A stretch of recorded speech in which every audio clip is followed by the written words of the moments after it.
perquè va ser mestre meu quan jo vaig rodar per ell pel món, per Pamplona, i també ja ens va fer una peça original dedicada per nosaltres, que la tenim en aquest disc, Essències, i al mateix temps ens promociona perquè la següent obra que anem a tocar, l'Esquersanto, és d'un alumne seu, Sergio Moya. Entonces es convida que es donem un fort aplaudiment i pugen els dos a l'escenari i ens conten un poquetet algo de la seva peça.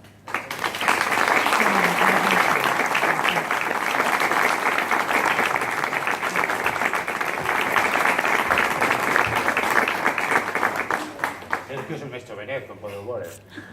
Bueno, Cabiscol, que és la peça que heu escoltat ara, és una peça que està inspirada en una expressió que utilitzaven els meus pares quan jo o alguns dels meus germanets, seguint xicotets, pues coses de xiquets, se posaven un poc pesaets.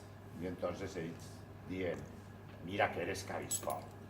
Bueno, la qüestió és que, com heu pogut escoltar, la peça intenta un poc reflectir aquest aire d'insistència, pesadez, reiteració. És dir, la música se converteix un poc en aquest xiquet que se fica tan pesadet i, en definitiva, el que vol ser és música un poc, com us diria, Cabiscol. Bueno, la qüestió un poc és de la peça és Isa. No significa algo así como bromeando o jugando.